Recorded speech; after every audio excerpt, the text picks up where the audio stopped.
Сәлем қыздар, бүгін сіздерге күнбағыс майынан жасалған осындай лецитин туралы айтып түсіндіретін боламын. Обзор жасап берейін.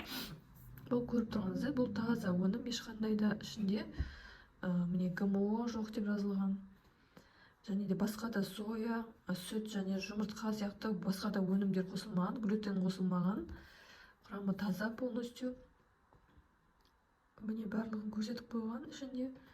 Бұл өнімді көбіне қазір невропатологтар кішкентай балаларға тілі шықпай жүргенде көмек ретінде ұсынады. Бұның әрине дәмі көп балаларға ұнамайды. Себебі ешқандай тәтті дәмі жоқ. Бұл тек майдың дәмі шығады бұдан. Мен қазір көрсетейін, осындай қою гелеобразный болады. Балалардың тілі шықпай жүргенде көбіне осы неврологический ауыратын болса, байқағаным осы врачтар көп ұсынады екен. Міне өзіңіз көріп тұрғандай осындай болады. Бұның минус жері тек сол дәмін ұнатпайды балалар. Ал былайынша бұл таза өнім.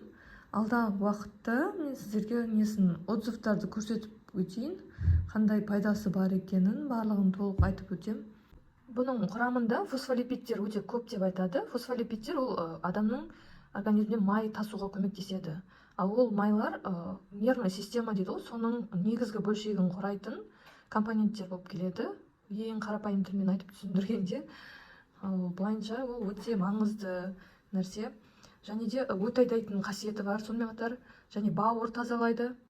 Жалпы производительдің ұсынысы бойынша бұны сүтке немесе баланың сүйікті согы болса, өсімдіктер, жеміс-жидектерден жасалғанда, күнделікті үйден таза былай магазиндікі емес, өзіңіз қолдан жасап берген соктар болса, соған қосуыңызға болады деген смузиге сонымен қатарда. Былайынша бала ішуі енді қиындау болады, бірақ өте пайдалы. Сонымен қатар бұны салатқа қосуға болады. Дәмі деген кәдімгі қарапайым күнбағыс майына ұқсайды. Бірақ күнбағыстың дәмі қаттырақ шығады да, білінеді. Қыздар, дальше мен сіздерге осы лецитин туралы жазылған отзывтармен таныстырып өтейін. Мына жерде міне көріп тұрғаныңыздай орысша жазып кеткен екен. Лецитин баланың басының нервный системасына және миының дұрыс қалыптасуына көмектеседі деп жазған. Яғни ол 3/1 бөлігі осы лецитиннен тұрады екен, мидың 3/1 бөлігі. Осы лецитин дұрыс формировать етіп, жақсы память болуға, есте сақтау қабілетін жақсартуға да көмектеседі екен. Яғни сіздің балаңыз егер жаңа айтқандай есте сақтау қабілеті слабый және дұрыс сөйлей алмайды, дұрыс соображать етпейтін болса, бір айтқанда түсінбейтін болса, бірден осы лецитин берсеңіз болады. Нағыз көмекші ретінде осы басқа көмектеседі. Және сабақ оқитын балдарға да береді, бұны айтпақшы. Яғни сабақта, мектепте материалды усвоить ету, үйренуге сол жеңіл болу үшін. Сонымен қатар айта кетейін, бұл лецитиннің порошок түрі бар және таблетка түрі бар. Таблетка түрлерін көбіне үлкен адамдар алып ішеді. Үлкен адамдар оны көбіне байқағаным печень, бауыр ауырады ғой, сол кезде ішеді екен. Және порошок түрі де бар. Порошок түрін енді тамаққа араластырып беруге ыңғайлы болмаса, былай өзім осы сұйық түрін алдым. Өзім 4 жасар қызыма. Сөйлеуі жақсы, бірақ кішкене несі бар да, заторможенность дейді ғой. Сол үшін алғанмын. Және өтті жақсы жүргізеді, айтпақшы, бұның керемет қасиеті бар ғой. Май болғандықтан, сол өттің сөлі де майлы болады ғой, обычно. Соған да көмектеседі деп естігенмін. Мына жерде тағы бір ананың жазған отзывы бар екен, соны оқып кетейін. Лецитин при задержке речи дейді. Баласы гиперактивный болған және сөйлеуі шамалы болған екен, сол үшін берген екен. Ол сонымен қатар баласына комплекс габа дегенді берген екен. Ол басқа комплекс аминокислоталардан тұратын. Соны ішкеннен кейін баламның сөйлеу қабілеті жақсарды және спокойный болды дейді. Яғни гиперактивный балаларға да беруге өте пайдалы екен. Ал өзі де ішкен екен, сонымен қатар стали более плавными движения. Суставтар жақсарған екен бұл адамның жазған. Сонымен қатар мен бұрын естігенмін, бұл лецитин тек қана осындай шемішке майынан емес, және соядан да бар сатылымда, бірақ соя түрін алуға сізге ұсынбаймын. Себебі сояда ГМО бар құрамында, және сонымен қатар ол аллергия тудыруы мүмкін. Ал бұл лецитин шемішке майынікі, ол таза болып есептелінеді.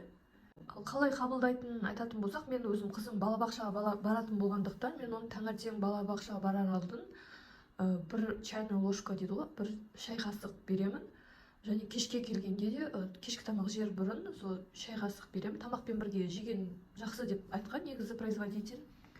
Және өздеріміз де ішеміз сол тамақпен бірге, бірақ өзімізге бір ас қасықтан күніне 2 рет ішеміз. Міне мына отзывты оқып қарасаңыз, гастроэнтеролог ұсынған екен. Оның ұсынысы бойынша баланың иммунитетін көтеруге берген екен балаға. Бұл таза гипоаллергенді, соясыз, глютенсіз деп жазған. Осымен мақтануға болады расымен.